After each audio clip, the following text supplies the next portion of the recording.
4.5 billion years ago, the young planet Earth was almost completely engulfed by the shallow primordial seas.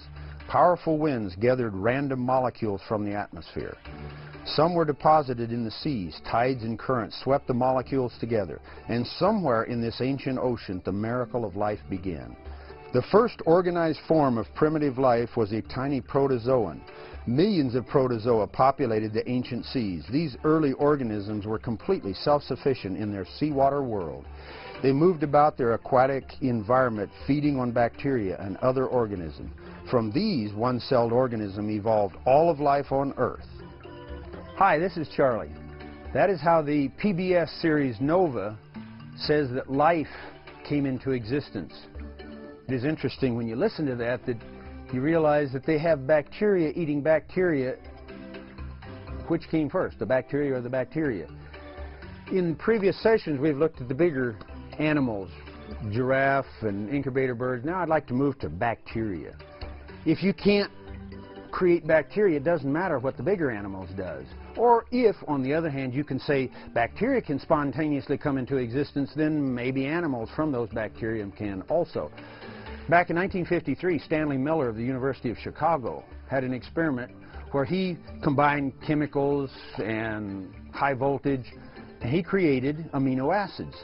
Interestingly enough, most of the stuff that he created in his test tube was tar, like asphalt, but he did create some amino acids, although they were equally left-handed and right-handed amino acids. Like a chair that has connectors on the side that you see in many auditoriums, if somebody put the connectors on backwards, you could not couple the chairs together. Same way, life mainly consists of left-handed amino acids.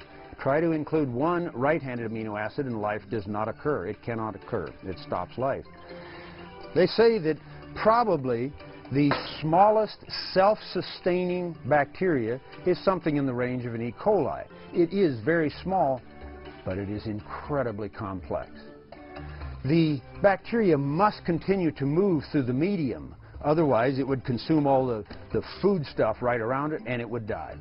So it must move. Well, the E. coli has a propeller on it, if you will, a flagellum that causes it to move through the water. This can turn at like 10,000 RPMs. It can stop in a half a rotation and turn back the other way. In fact, it's a motor. Just like a motor in a fan turns completely around, so does this flagellum. If you take one part of that motor out, the stator, the rotor, change the size of the flagellum, it doesn't work. Where did it come up with the ability to design something so very complex? We started this discussion out with, if you eliminate the impossible, what remains, no matter how improbable you think it is probably the fact. We can clearly see that the E. coli is impossible to have evolved. So that means that there must have been a designer.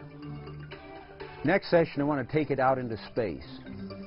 If we look out and we see that the stars are billions of light years away, but on the other hand, we're saying God created the world several thousands of years ago, how do we reconcile those 2 points? The next session, I'll deal with that.